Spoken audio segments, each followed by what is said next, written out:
राजस्थान में होने वाले विधानसभा चुनाव से पहले राज्य के पूर्व डिप्टी सीएम सचिन पायलट एक बार फिर सक्रिय नजर आ रहे हैं। दिल्ली में होने वाली कांग्रेस की बैठक से पहले सचिन पायलट ने जयपुर लौटने के बाद अपने समर्थक विधायकों और मंत्रियों से मुलाकात की है। इससे प्रदेश की सियासत और गहलोत खेमे में हलचल देखने को मिल रही है। दरअसल दिल्ली में कांग्रेस के राष्ट्रीय नेतृत्व के कई नेताओं से मुलाकात करने के बाद राजस्थान के पूर्व डिप्टी सीएम सचिन पायलट जयपुर आ गए। यहां आते ही पायलट ने अपने निवास पर पंजाब कांग्रेस प्रभारी और बायतू बाड़मेर से विधायक हरीश चौधरी, विधानसभा के पूर्व अध्यक्ष और श्री माधोपुर से विधायक दीपेंद्र सिंह शेखावत, परिवहन मंत्री ब्रजेंद्र ओला समेत कई नेताओं से मुलाकात की। आपको बता दें, पूर्व डिप्टी सीएम सचिन पायलट और कांग्रेस दोनों ने अब तक स्पष्ट नहीं किया है कि संगठन या सरकार में उन्हें कौन सा नया पद मिलेगा, लेकिन पायलट की मुलाकातों से स्पष्ट संकेत मिल रहे हैं कि उन्हें जल्दी ही किसी बड़े पद से नवाजा जाएगा। कांग्रेस हाईकमान पायलट को साथ जोड़े रखने के लिए उन्हें कोई महत्वपूर्ण पद देकर शांत कराना चाहता है, लेकिन पायलट के उठाए गए मुद्दों पर अभी तक कोई एक्शन की बात सामने नहीं आई है, क्योंकि सीएम अशोक गहलोत इस मूड में नहीं है। ऐसे में कोई जांच कमेटी बनाने तक मामला सीमित रह सकता है। अब गहलोत अपनी तरफ से कार्रवाई का विवरण हाईकमान तक भेजेंगे या फिर हाईकमान ही उन्हें कार्रवाई के निर्देश जारी करेगा, इसका जवाब जल्द ही दिल्ली में होने वाली बैठक के बाद मिल सकता है। दिल्ली के बाद अब राजस्थान में सचिन पायलट की कई नेताओं से मुलाकात से मुख्यमंत्री अशोक गहलोत और उनके समर्थकों में भी हलचल देखने को मिल रही है। चर्चा का विषय यही है कि सचिन पायलट को केंद्रीय नेतृत्व कौन सी जिम्मेदारी देगा और आगामी समय में राजनीतिक हैसियत किसकी ज्यादा होगी। आपको बता दें, छत्तीसगढ़ की तरह राजस्थान में लंबे समय से गहलोत और पायलट के बीच चल रहे विवाद को खत्म करने के लिए कांग्रेस नेतृत्व भी जुटा हुआ है। मंत्रिमंडल में बड़ा बदलाव हो सकता है, इसका भी निर्णय किया जा सकता है। 2 जुलाई तक जयपुर में ही पायलट रहने वाले हैं। सूत्रों से जो जानकारी मिल रही है उसके मुताबिक सचिन पायलट 2 जुलाई तक जयपुर में ही रहेंगे। इस दौरान जयपुर में वो अपने समर्थकों और विधायकों से इसी तरह से लगातार मुलाकात कर सकते हैं। 3 जुलाई को, क्योंकि बहुत महत्वपूर्ण बैठक है, अध्यक्ष खरगे ने बैठक बुलाई है, राहुल गांधी भी बैठक में होंगे। कांग्रेस अध्यक्ष मल्लिकार्जुन खरगे राहुल गांधी की मौजूदगी में कांग्रेस मुख्यालय में 3 जुलाई की इस बैठक को बहुत ही अहम माना जा रहा है राजस्थान के लिहाज से। इस बैठक में सीएम गहलोत दिल्ली जाएंगे या फिर वीडियो कॉन्फ्रेंसिंग के जरिए वो बैठक में शामिल होंगे, ये अभी तय नहीं हुआ है। इनके अलावा सुखजिंदर सिंह रंधावा होंगे, गोविंद सिंह डोटासरा होंगे, तमाम जो राजस्थान के बड़े नेता हैं वो मौजूद रह सकते हैं। अब क्या हो सकता है, इसमें आप लोगों की बहुत दिलचस्पी है। सूत्रों के हवाले से जो खबर मिल रही है और जितने भी सियासी गणित देखने को मिलते हैं, इससे बहुत स्पष्ट है कि बड़ी जिम्मेदारी, अब बड़ी जिम्मेदारी क्या हो सकती है। डिप्टी सीएम बनकर जिस तरीके से छत्तीसगढ़ में मामले को सुलझाया है कांग्रेस ने, वो फॉर्मूला तो यहां काम नहीं करने वाला है। इसकी बहुत बड़ी वजह है कि डिप्टी सीएम पद से आगे दावेदारी निकल चुकी है सचिन पायलट की।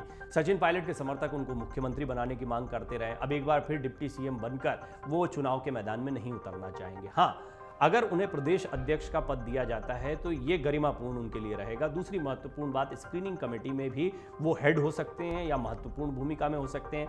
आगामी दिनों में जो विधानसभा चुनाव के लिए टिकटों के वितरण की बात की जा रही है, मैं आपको बता दूं, इस पर एक पूरी स्पेशल रिपोर्ट अलग से आपको दिखाऊंगा कि किस तरीके से कांग्रेस राजस्थान में इंटरनल सर्वे करवा रही है।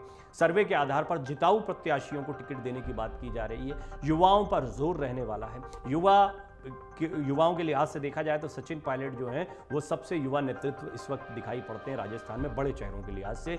उनके समर्थक भी बड़ी तादाद में युवा हैं। निश्चित तौर पर यह माना जा रहा है कि युवाओं को टिकटों में तरजीह देने का मतलब है कि सचिन पायलट समर्थक कई विधायकों को या फिर कई ऐसे कार्यकर्ताओं को जिन्हें अभी तक मौका नहीं मिला, एक बार फिर मौका मिल सकता है। वहीं कई ऐसे सिटिंग विधायक हैं जिनकी रिपोर्ट ठीक नहीं आई है और ये भी खबरें आ रही हैं सूत्रों के हवाले से कि इनको सूचित भी कर दिया गया है।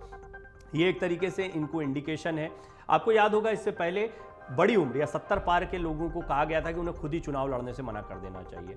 कर्नाटक में भी इस रणनीति को अपनाया गया था। बहरहाल राजस्थान में कुछ लोगों ने, जो पायलट समर्थक थे, उन्होंने तो ना कहा, लेकिन कहीं अशोक गहलोत के समर्थक आए और उन्होंने कहा कि नहीं, हम चुनाव लड़ेंगे क्योंकि हमारे खिलाफ कोई दिखाई नहीं पड़ता है। इस तरह की एक रस्साकशी भी चल रही है। हालांकि खुद अशोक गहलोत इस बात के समर्थन में दिखाई दे रहे हैं कि युवाओं को ज्यादा से ज्यादा मौका दिया जाए। अब ये पार्टी आला कमान की बात को वो आगे बढ़ा रहे हैं, सचमुच वो चाहते हैं।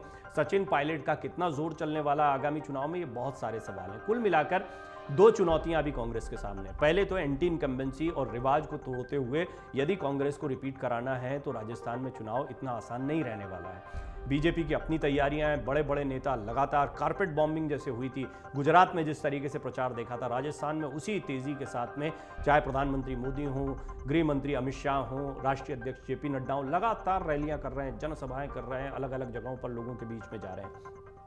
कांग्रेस यदि इन्हें काउंटर करना चाहती है तो आपसी जो खींचतान है उसको दूर करना है और फिर एंटी इनकम्बेंसी या फिर अपनी योजनाओं को ज़्यादा पुख्ता तरीके से जनता के बीच में रखना है ताकि एंटी इनकम्बेंसी को काउंटर किया जा सके। एक रिवाज भी हमेशा से कायम रहा है, एक बार कांग्रेस एक बार बीजेपी की सत्ता राजस्थान में आती रही है और एक बार वसुंधरा राजे एक बार अशोक गहलोत, ये बहुत लंबे समय से देखा जा रहा है। वसुंधरा राजे सिंधिया को चेहरा बनाया जाएगा नहीं बनाया जाएगा, इस पर संशय बना हुआ है। हालांकि पार्टी के कई मंचों पर उन्हें तवज्जो दी जा रही है, इसके बावजूद कांग्रेस की नजर इस बात पर भी है कि बीजेपी की तरफ से चेहरा कौन होगा। अभी तक के विधानसभा चुनाव को देखा जाए तो प्रधानमंत्री मोदी के चेहरे को ही बीजेपी ने प्रमुखता से हर चुनाव में आगे रखा है, तो ऐसा माना जा रहा है कि राजस्थान में भी स्पष्ट तौर पर किसी चेहरे पर, स्थानीय चेहरे पर चुनाव लड़ने के बजाय प्रधानमंत्री मोदी के चेहरे को ही सामने रखा जाएगा। लिहाजा स्थानीय चेहरों के लिहाज से पायलट और गहलोत दोनों चेहरों को कांग्रेस सामने उतार सकती है। दोनों में से किसी को स्पष्ट तौर पर सामने नहीं रखा जाएगा। एक अभी सिटिंग सीएम है, तो सीएम जब उतरते हैं अपनी योजनाओं के साथ उतरते हैं तो दोबारा उनकी एक दावेदारी होती है हमेशा। दूसरी तरफ प्रदेश अध्यक्ष के तौर पर यदि उनको प्रदेश अध्यक्ष की भूमिका दी जाती है सचिन पायलट को और वो चुनावी मैदान में उतरते हैं तो ये भी एक स्पष्ट संकेत उनके समर्थकों को हो सकता है सचिन पायलट खुद इस बारे में जानकारी अपने समर्थकों को देते रहे कि वो भी सीएम पद की दौड़ में, लेकिन ये तब होगा जब कांग्रेस आ जाती है। तो पहली चुनौती की कांग्रेस सत्ता में आए और उसके बाद में ये अंदरूनी घमासान चुनाव के नतीजों के बाद भी इतनी आसानी से नहीं सुलझेगा। आपने देखा है कर्नाटक में क्या हुआ, आपने देखा छत्तीसगढ़ का मामला अब जाके चुनाव से 4-6 महीने पहले सुलझाने की कोशिश की गई। आपने देखा है कि मध्य प्रदेश में क्या कुछ हुआ था कांग्रेस के साथ में। तो कुल मिलाकर कांग्रेस के लिए चुनौती रहेगी, लेकिन फिर भी ये तय माना जा रहा है कि अब सचिन पायलट जो हैं वो अपनी आगे की रणनीति, यानी कि वो अपनी दावेदारी सीएम पद के लिए कैसे दिखाएं, ये चुनाव के नतीजों के बाद ही होगा। उससे पहले उन्हें कोई ऐसी भूमिका जरूर दे दी जाएगी जिससे वो स्पष्ट संकेत जनता के बीच और अपने समर्थकों के बीच दे पाए कि उन्हें भी पार्टी ने तवज्जो दी और सीएम फेस के तौर पर सामने रखा है। अमर उजाला अब आपके टीवी पर भी। अपने स्मार्ट टीवी पर यूट्यूब पर सर्च करें अमर उजाला, चैनल सब्सक्राइब करें और देखें ताजा खबरें, वो भी HD क्वालिटी में। और हाँ, बेल आइकन दबाना ना भूलें ताकि हर खबर हो आपके घर। अमर उजाला, निष्पक्ष, निर्भीक, निरंतर।